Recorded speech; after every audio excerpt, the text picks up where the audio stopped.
Mobile ഫോണിന്റെ ഗുണവും ദോഷവും എന്ന ചർച്ചയാണ് ഇവിടെ നടക്കുന്നത്. ചർച്ചയിൽ പങ്കെടുത്ത് സംസാരിക്കുന്നത് സയാൻ, ഈദാൻ, ഫെസിൻ എന്നിവരാണ്. സയാൻ, ഫോണിന്റെ കുറെ ഗുണങ്ങളുണ്ടല്ലോ, അതൊക്കെ ഒന്ന് പറയൂ. ഫോൺ വിളിക്കാം, മെസ്സേജ് അയക്കാം, പണം കൈമാറാം, സാമൂഹ്യ കുടുംബം കൂട്ടായ്മകൾ സൃഷ്ടിക്കാം, അറിവിന്റെ വലിയ ലോകം നമുക്ക് മുന്നിൽ കടന്നു ചൊല്ലാം. ഇങ്ങനെ നിരവധി ഉപയോഗങ്ങൾ ഉണ്ട് ഫോൺ കൊണ്ട്. ഫാദിൽ, നിദാൻ, സയാൻ ഫോണിന്റെ കുറെ ഗുണങ്ങൾ പറഞ്ഞു. അതിന്റെ ദോഷങ്ങൾ താങ്കൾ അഭിപ്രായപ്പെടുന്നു. ഫാദിൽ, ഞാൻ പറഞ്ഞ അംഗീകരിച്ചുകൊണ്ടാണ് പറയുന്നത്. സമൂഹത്തിലെ പല പ്രശ്നങ്ങൾക്കും ഫോൺ കാരണമായി തീരാറുണ്ട്. ശാരീരികമായി തലവേദന, കഴുത്തുവേദന, കാഴ്ചശക്തി, കേൾവിശക്തി എന്നിവയെ കുറക്കാനും മാനസിക പിരിമുറുക്കം,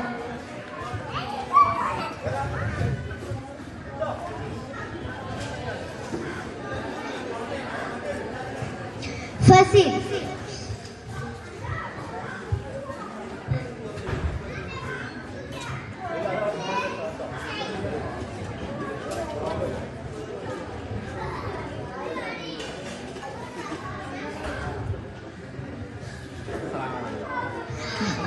ഉമ്മമാർ ഭക്ഷണം കഴിക്കാൻ വേണ്ടിയും ഉറങ്ങാനും ഒക്കെ ഫോൺ നൽകുന്നത് കാണാം.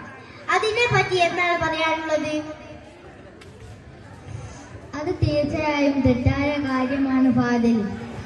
ഉറങ്ങുന്നതിന്റെ 1 മണിക്കൂർ മുമ്പ് ഫോൺ കുട്ടികൾക്ക് നൽകരുതെന്നും ഭക്ഷണം കഴിക്കുമ്പോൾ കുട്ടികൾക്ക് ഫോൺ കൊടുക്കരുതുമെന്നാണ് പഠനങ്ങൾ പറയുന്നത്. സയാൻ, എത്ര വയസ്സ് മുതലാണ് കുട്ടികൾക്ക് ഫോൺ നൽകേണ്ടത്? 2 വയസ്സ് തികയാത്ത കുട്ടികൾക്ക് ഫോൺ നൽകരുത് എന്നാണ് പഠനങ്ങൾ പറഞ്ഞത്.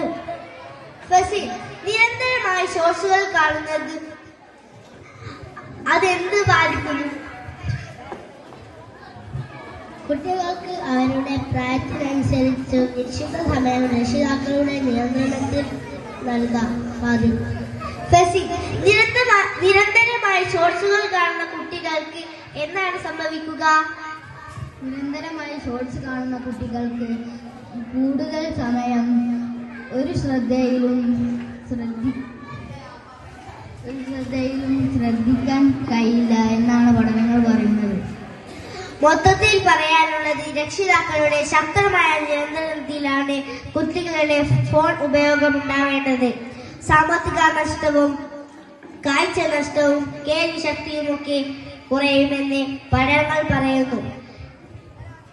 ഇത്രയും പറയുന്നുണ്ടെങ്കിൽ ഈ ചർച്ച ഇവിടെ അവസാനിപ്പിക്കട്ടെ. അസ്സലാമു അലൈക്കും.